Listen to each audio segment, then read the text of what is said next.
Hello Taurus, it's me Gemstone at tarothealing.com. I hope you guys are doing really well. This is your monthly reading, and I'm going to be doing it a bit differently, like I've been telling the other signs. I'm going to be doing more of a healing reading, and what this is more to focus on the present than the future. So it's less about fortune telling and more about what it is that you need to heal or improve on right now in your life.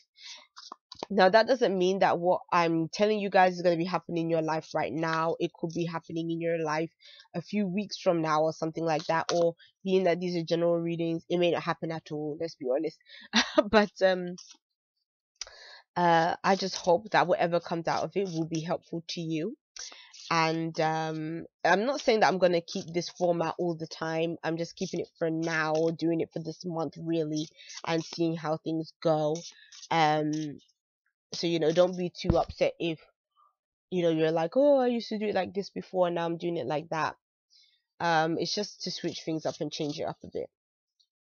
So let's see what shows up for Taurus this month.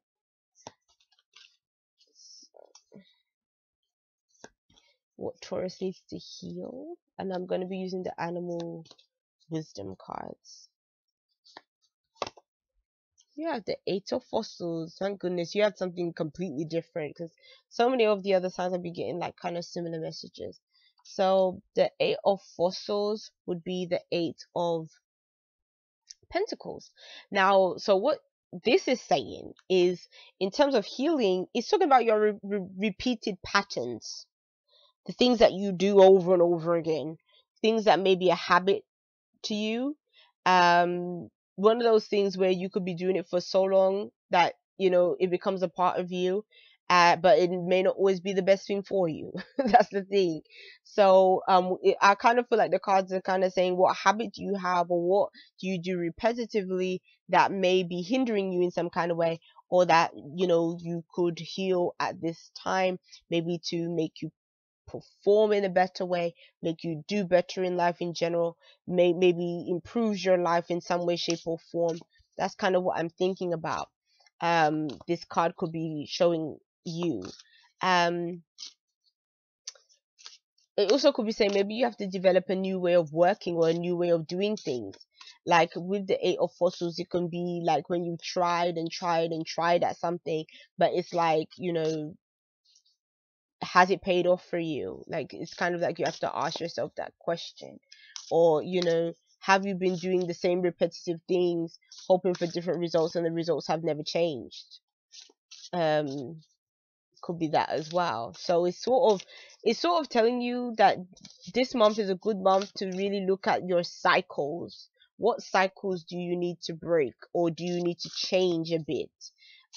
Because being a Taurus, sometimes you guys can be a bit stubborn. So you may like be so and you're kind of connected with traditions as well, so you may be so used to tradition or used to a certain way of doing things and all this other stuff, and it's kind of telling is it time to change those things? Is it time to do things in a slightly different way? So let's see what shows up as your next card. The quicker now. Somebody else had this one as well, and for that same reason, a similar reason, and I think they're a Capricorn. So I think there's something in the earth sign, signs that the cards are kind of saying you guys need to be, you have to be different. You have to do stuff slightly differently. Like, you have to kind of not be so used to the same old, and because I feel like your life has become too routine, almost too humdrum in some kind of way, and it's sort of telling you, you have to kind of break the routine a bit. You have to sort of, step on cracks sometimes. Don't try to avoid them, pat the cake around them. It's kind of like And with the quickener, it's saying things are going to change. Even if you don't want them to change, things are going to change, because sometimes events happen. Like, for instance, you may plan out your day or plan out your morning, and you may be like, oh, at this time I'm going to have breakfast. At this time I'm going to leave the house. At this time I'm going to get to work. And then, there's days where everything just goes haywire, nothing goes to plan. And probably by the time you've made it to work, you're like peed off because you're like, oh my gosh, this happened and that happened, and I'm late and blah, blah, blah.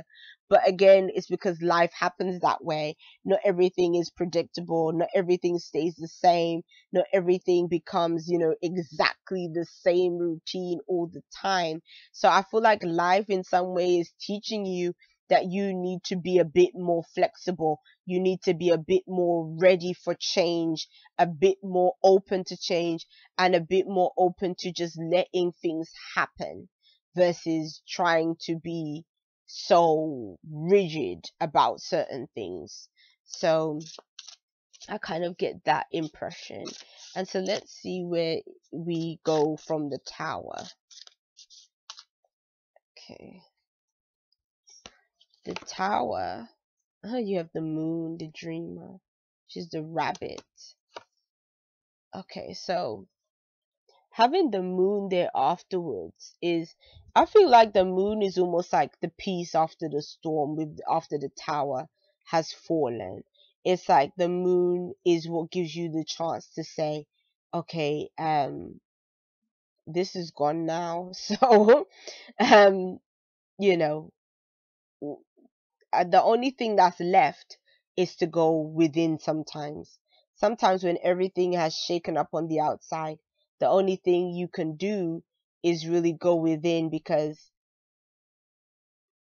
regardless of whatever changes, there's always going to be things that are still going to remain the same.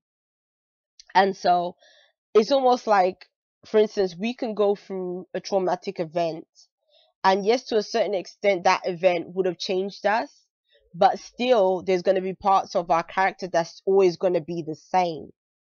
And it's like we have the opportunity to heal the traumas, or we have the opportunity to heal when sudden things happen, if we go through the right process of maybe counseling and all that kind of stuff.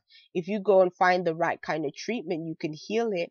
And then it's almost like you can still reconnect back to that part of self that has always remained the same and has almost remained unaffected by events that has happened. And so I kind of get the impression that what your cards are trying to say is that you don't have to be afraid of changes. You don't have to be afraid of things shaking up, because there's always going to be a part of yourself, or a part of your situation, that is always going to be there all the time. That at least you can say, okay, at least that aspect of my life is stable at this time. And so I think, to be honest, the thing that remains consistent in life is ourselves. Because, in all honesty, again, we can go through certain events, but I'm always going to be who I am, regardless of any kind of personality change, regardless of whether I mature, whether I get older, all those kind of things that are, that are out of my control. I'm always going to essentially remain myself, gemstone. you know and so it's kind of saying, at least you can reassure yourself about that, so we don't have to be too afraid when things are changing around us, basically. um and sometimes, things get shaken up in order to create a sense of peace and balance as well. So that could be it too.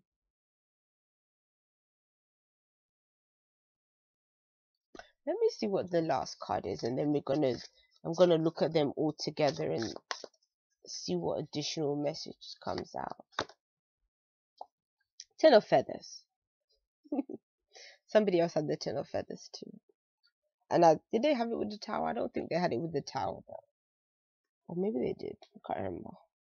But the Ten of Feathers is more the card of, yeah, especially showing up underneath the Tower, because the way I lay my cards out, I always lay three in a row, and then if I pick a fourth, I put the fourth underneath the middle card. And so it's almost like the middle card and the fourth card are connecting with each other. And so it's almost like it's saying that the tower, the shakeup that the tower has created, whether that's an argument, whether that's a breakdown in communication, whether that is a sudden event happening that you didn't foresee taking place, the Ten of Feathers is saying that that situation is going to bring a sense of upset, maybe a sense of feeling, like I said to the other side, a sense of feeling betrayed, a sense of feeling like you're not happy with this sudden thing that's happened. It's not a positive thing. It kind of feels like it's it's a thing that is gonna stress you out and gonna make you feel worse and gonna just make you feel like, why is this happening kind of situation. Um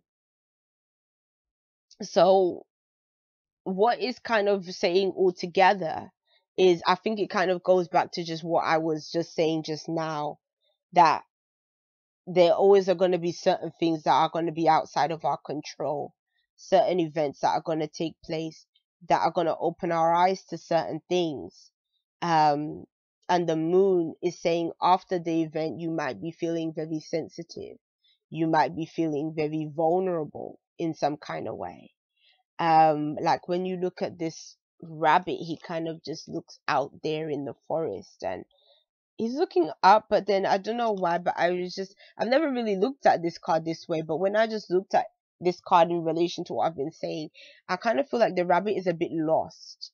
Like the rabbit is a little bit feeling out of place and a bit like, where is home kind of situation. So, um, so I think in that way, uh, again, it's gonna have an effect, but I don't feel like, it's not gonna be effect that is gonna be traumatizing for like the rest of your life. I don't think, but I think that it's just gonna be something that for a while is gonna be making you feel a little bit, um, maybe not so trusting about, life, and kind of feeling a bit uncertain about certain things. So, peace and many blessings to you. Hold on. Hmm.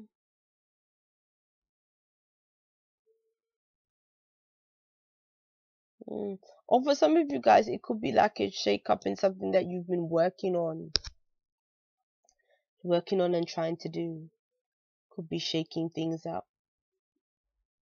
And you didn't foresee it taking place, like, especially with the moon, like you really were oblivious to it all. And then the Ten of Feathers is like, that's why there's worry and there's stress, because you thought the foundation you was building was strong with the Eight of Fossils. Like you see this beaver, he's really working and putting those little stones together. He's building something and he didn't expect for it to break down. Could be broken down because of a person, being that this is a serpent, so it could be a person that got involved and broke it down. And then the rabbit is kind of like just out there, everything is broken down and he's just there like, what do I do now kind of thing. And then there's the worries and the concerns about it. So, yeah. Peace and many blessings to you, Taurus. I'll be seeing you. Bye.